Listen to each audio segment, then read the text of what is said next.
So today we're doing fuel pumps. Mainly we're just going to be replacing the fuel pump on this 70 GT here. The fuel pump isn't completely dead. He's getting tired of randomly stalling on the side of the road and have to beat on it to get it going again. So he decided rather than trying to put points in the new pump, in an old pump, we would just replace it with the new pump. Then he can clean his old one up and keep it as a backup in case this one ever fails. So what we're doing is we're doing the electronic pump, which is what I have been putting in cars, because you don't have, I know John Twist says he doesn't like these, but I'm not John Twist. I haven't had a problem with any of these yet. I have sold a number of these, put a number of these on cars. I've never had one fail yet. But the problem with these is when it does fail, it's done. You're not going to go again, right? Because it's not going to be just stuck points. When it's dead, it's dead. So,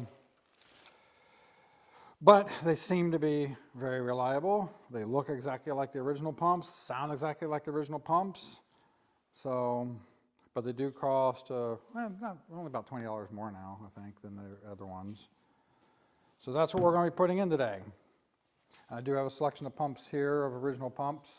Like this is the earlier style, like the MGA and the Magnet and T-Series used. And another one here with them taken apart so you can see the points, how points work. And this is the later style, like the MGB used.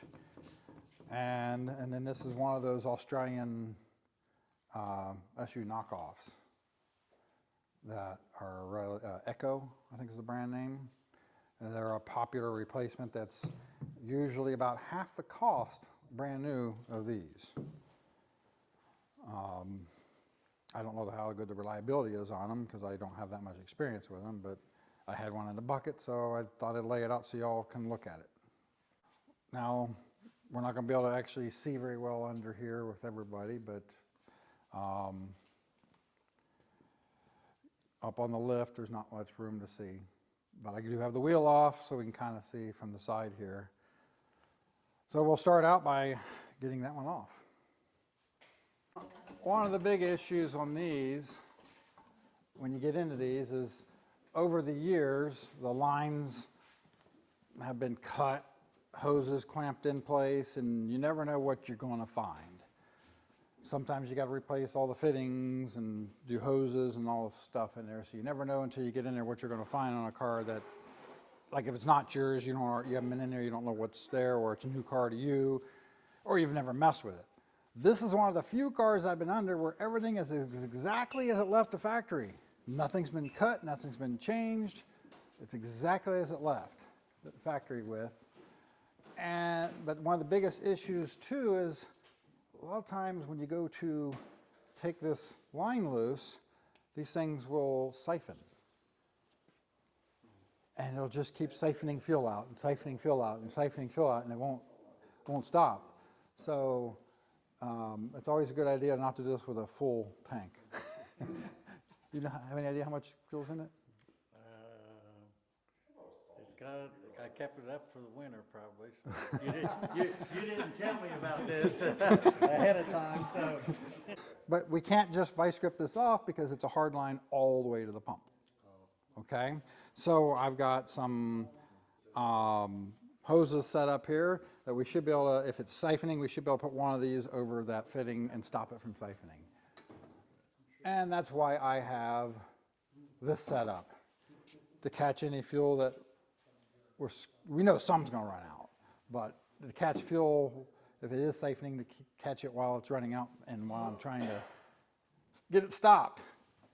Which is the other reason why I wanted him to do this and not me doing it under the car on the ground. Yes. Figure out how am I going to get This car, he's owned this car since '76, and it's, other than this wonderful paint job he did in the late '70s, it's pretty much all original, even original rust. Yeah. What's new? Hey, that's a weight reduction.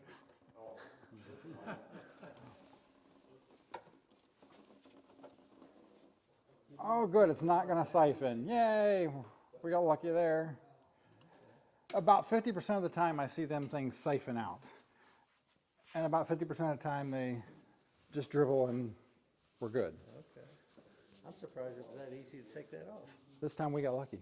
Okay. So I've already soaked the bolts down for the brackets last night. Since it's all original, these things ain't gonna come apart very easily. Now in this case, we don't really need to take this one off. But we do need to take it off to get to the other one on the top because it's in the way.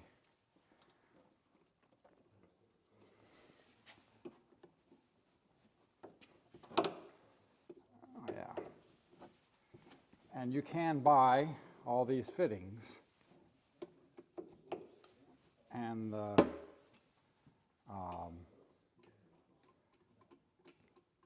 banjo bolts and everything,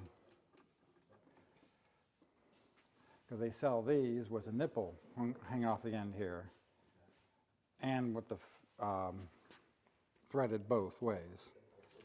So if all this stuff's been cut and this has been cut off here, you can actually use the one with the nipple on it, which I keep all this stuff on hand, to replace it. If you're going in and putting an SU pump back on something that's had something else thrown on it, you're going to need all that stuff in order to mount a new pump if you're going back to an SU.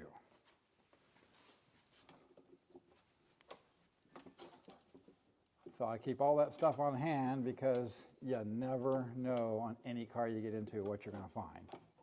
There is up here a wire on the back side and one on the top. The ground wire is on the top, and in this case it is just a spade fitting, where earlier cars will have a eyelet with a screw through it, and I can't remember what year they changed, but the early style pumps won't have the spade. And then I didn't take the battery out, which would have made it easier, but yeah, I didn't take the whole thing out of the car. So, and then there's a vent back here on the back side, and there's a vent here on the top. And the vent on the top is oftentimes missing off these cars. And that one goes into, the hose actually goes up into the frame rail. That is to allow the diaphragm to move back and forth and allow air to move. Oh, okay, that's what this one does here. Yeah. The other vent, what's it do? Does that vent the gas tank then? That's just venting the electronic side. Oh, okay, okay. On the one on the back. Okay. So, yeah, so once we get the vents lines off and all the wires off, now it's ready to take the bracket out, which has one bolt, a nut here, and one on the top side there. Way up on the top here, which takes an extension to get to, and you can't quite get at it well sometimes. Is the mounting the same on the GT as it is the Roadster or not? Yes. Basically, Roadster and a GT are the exact same car other than the roof. Other than the roof, okay. There's no, Sure they did something differently because of the road, because of the GT. no, literally all the stampings, everything's the same except for anything that has to do with the roof. Yeah. Okay. I thought on my B, the fuel pump was in the trunk. Rubber bumper bees are.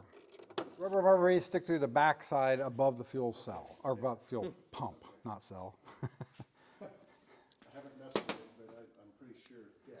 There's a cover in the trunk. You take those off and that gets you to all the wiring. And then you have to go. Like that one? Looks exactly like that one. And then you get underneath and it's sticking through just above the gas tank on the front of the front wall here of the trunk. And then that's where all the connections are. Right. for the fuel lines. This is how they're done up to 70 through 74 and a half. Yeah, I'm 79. So, 70, then they went to the one sticking through the trunk. Oh, both guys, Ross Yeah. and the GT. Yeah, except we didn't get the GT after from 75 on. So,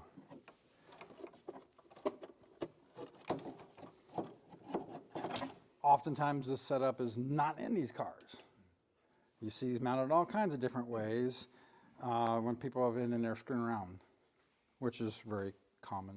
Because, you know, everybody thinks these British cars are really bad and you gotta, you know, and none of the original parts are any good and you've got the electrical systems are horrible, and they go in with the attitude that they need to change them. And of course, that mainly comes from when these cars were cheap.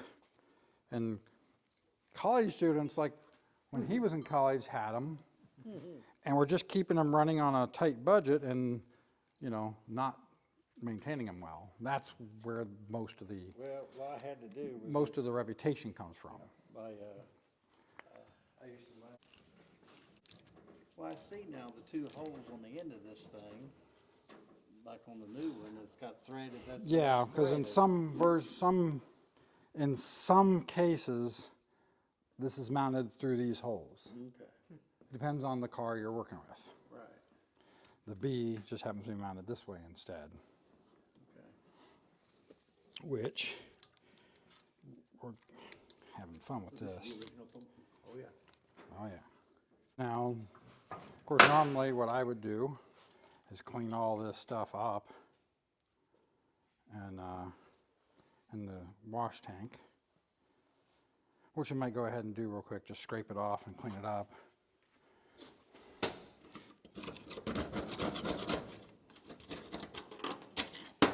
Just to get the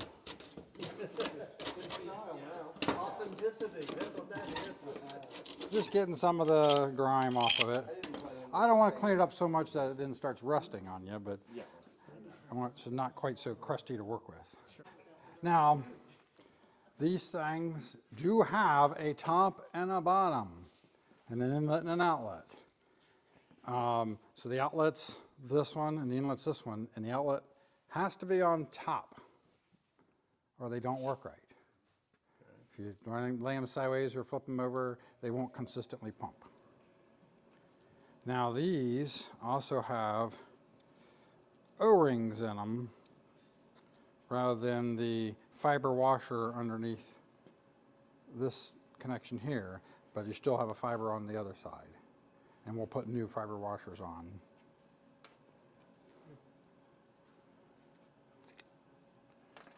But basically you're just going to slip this on over, put it back in the clamp, and by standing it off like that and mounting in the rubber, you don't get that ticking noise vibrating through the body of the car. Because if you mount this solid, then it'll vibrate through the car and be much louder than it otherwise should be. So, as they say in the British manuals, assembly is reverse of removal. I'll get that in there. I'll start out by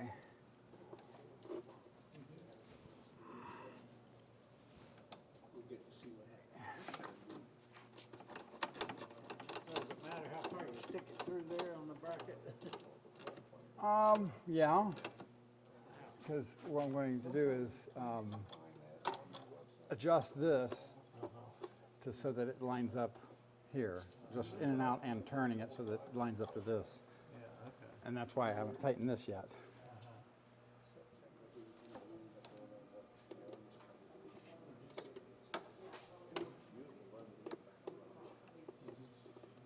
It's pretty difficult to do without a lift. Yeah, Yeah. you can do this on jack stands, but a lift does make it a lot easier.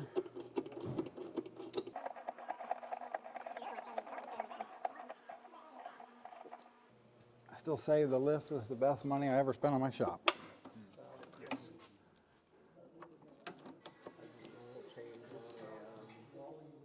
Civic. So I'm going to clean up the fittings and bolts real quick. So I'll have a slight pause here. Usually. All right, we're back now. Got these things cleaned up. But got this all cleaned up. And got all the banjo bolts cleaned up. One of those things was difficult to clean. The washer was just stuck, really stuck on there. So this thing's got a recess right here on one side and flat on the other.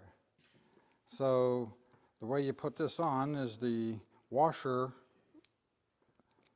the fiber washer goes in the recess.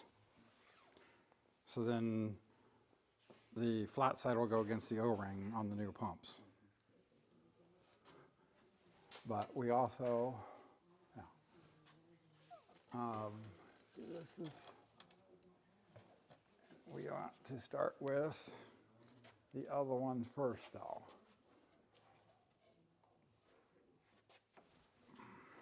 And make sure this is clean here.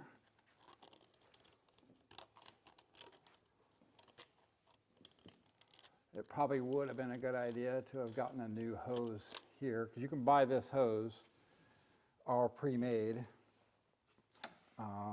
Going to here, probably would have been a good idea to have gotten a new one, but we didn't.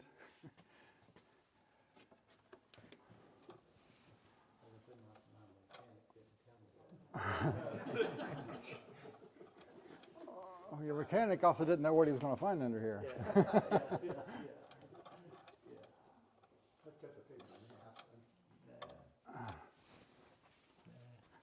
Didn't expect to actually find the original setup here, you know. I can't tell you the last time I got under one that actually had all the original stuff like this. So that was a surprise. Rod being brass, no need to put any sealant on the threads?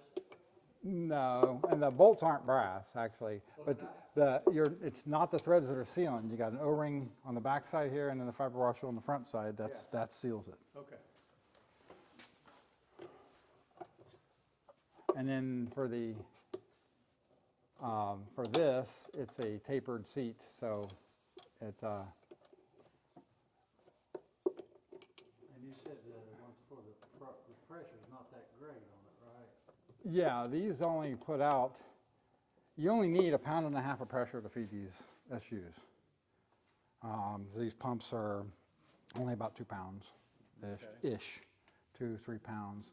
So if you replace the pump with one, an aftermarket one, you want to make sure you're getting like the 2 to 4 pound pump. You don't want to go over 5 pounds, or you could over pressurize the needle and seat and the float, because they're not designed for that kind of pressure.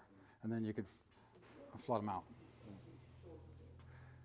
And great thing about all these new pumps is even if you buy the new 2 to 4 pound pumps, they're such great quality these days that you don't know what kind of pressure you're getting. I bought a 2 to 4, last one I bought was the 2 pound pump. It put out 9 pounds. Oh my goodness. Wow. And then I bought the regulator, and the regulator would only regulate from 0 or 9 pounds, nothing in between. So, so yeah, I don't even mess with those cheap ones at the parts store anymore, because they just are so bad anymore. Now, it's okay to have that for your backup, but it's still a good idea to have some sort of a regulator. But those ones that you click and adjust that you find at all the parts stores, those have gotten to be junk anymore. Like I said, it had like 9 levels, and it was like 9 pounds, 9 pounds, 9 pounds, 9 pounds, nothing. You know, and that's all I got out of it. Yeah. So I just returned everything and haven't tried one of those since. It's great if you need 9 pounds. Yeah. It's like a Henry Ford fuel pump, either 9 pounds or nothing. Yeah. Looks like our positioning of the pump's actually pretty decent right here. Only a minor adjustment. Fuel pump and any pressure, as long as it's not. What would make the position So you're- indecent? So you're better off about, well, just so it would line up with this. So you're better off with a screw type regulator if you're going to put a regulator on one, but those are more expensive. You're not going to, you know, but if you're going to do it, that's the way you got to do it anymore because the quality of the aftermarket parts is just so wonderful these days. I've learned a ton of information at this tech session. What I need mostly is your number, so I can call you to have you fix my car.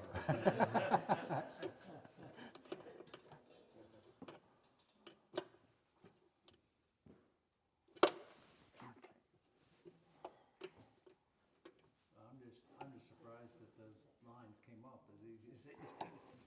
Well, this is a brass connection, so those usually come off okay, no problem.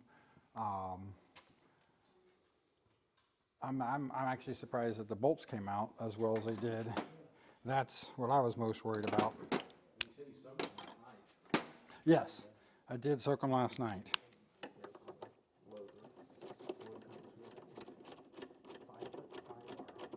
That would be a good sample for him to test, is I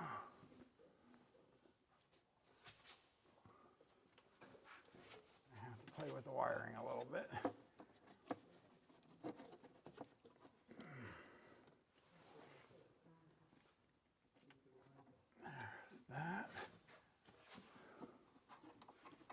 There's that. It does help to take the battery completely out of the box, so you can reach in here and do it.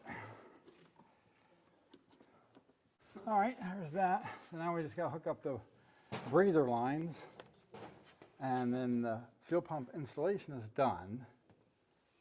At this point, I guess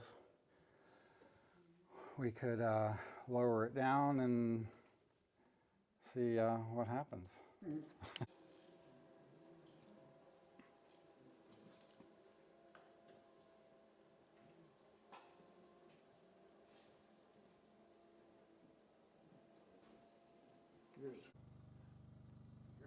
It's already, you see it already deadened the sound, so it's already priming.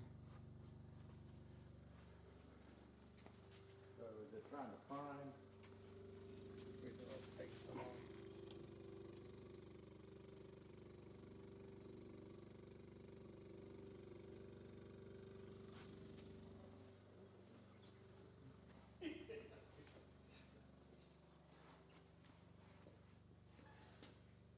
Not slowing down though.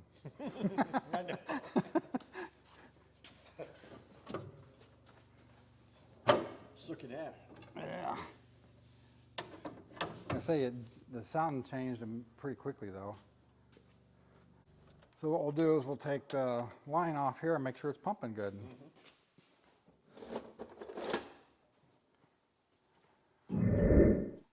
So we missed a little piece of this on camera, but after we got the pump fired up, it wasn't actually pushing any fuel because of air in the system. So all you got to do is just take this apart here, put this in a cup, and then turn the fuel pump on, and so you see a good flow coming out, and then turn it off.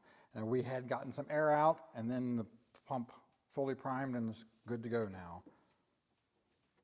So there we go. And that's putting a new fuel pump on.